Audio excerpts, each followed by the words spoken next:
Good day everyone. So our topic for today is sport and exercise psychology service. So sport and exercise psychologists are interested in how sport, exercise and physical activity can enhance performance, health and enjoyment of certain activities. The key focus is on the development of mental skills, the ability for individuals to understand and use their minds to improve their performances and enjoyment. So, what is exercise psychology and sports psychology?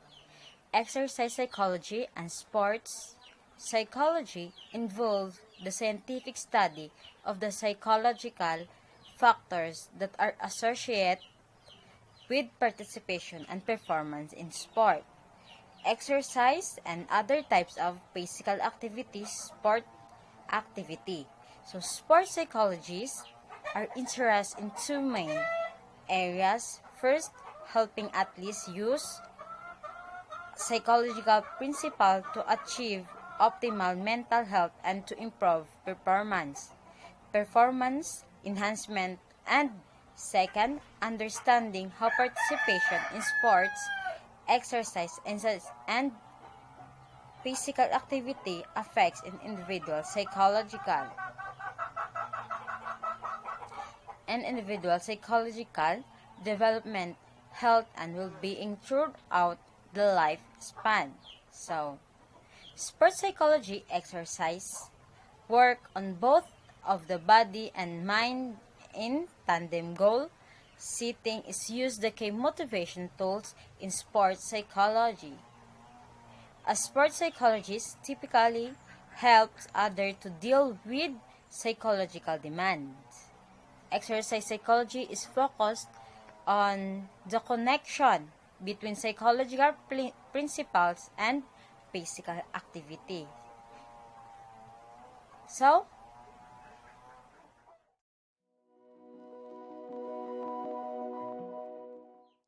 next our topic is volleyball.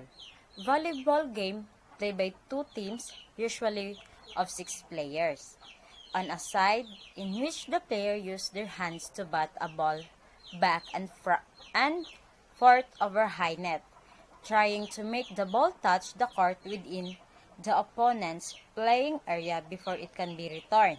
So to prevent this, a player on the opposing team bats the ball up and toward a teammate before it touches the court's surface.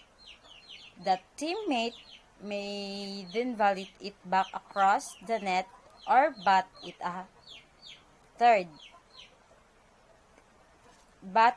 to a third teammate who volleys it across the net.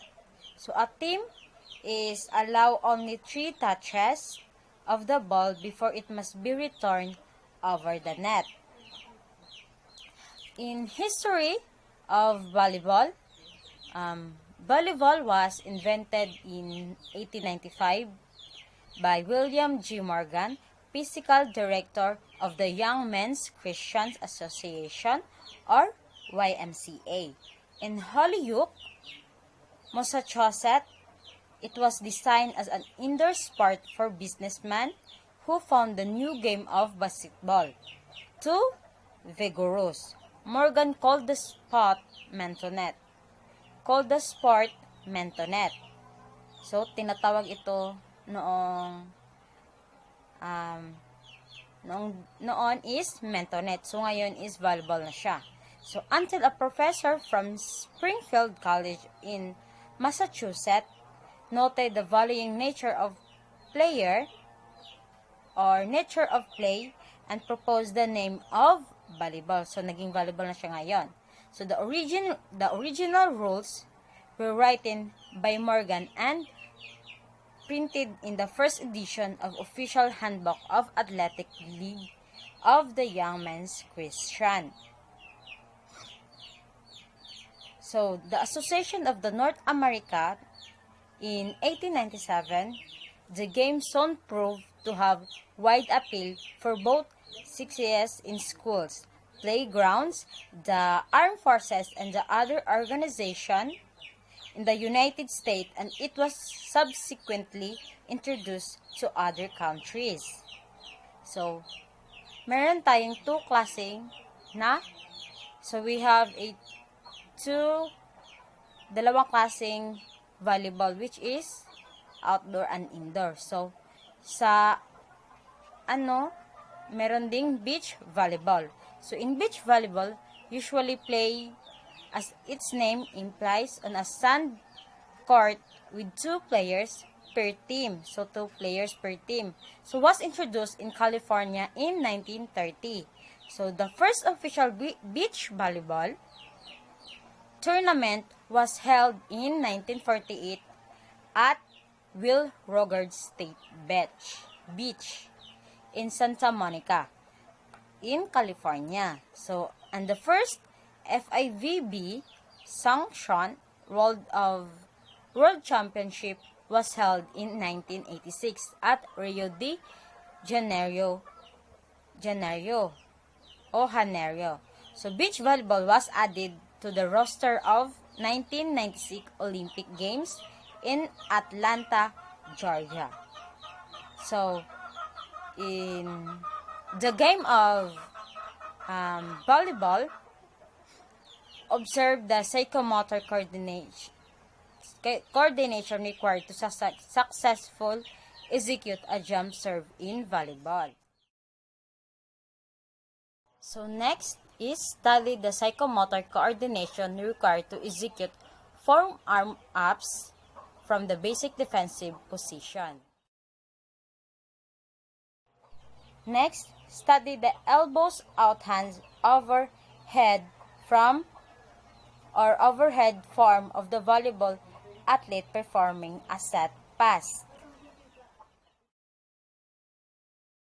Next, observe a volleyball defender jumping with both hands extended, a block pressure attacker's volley.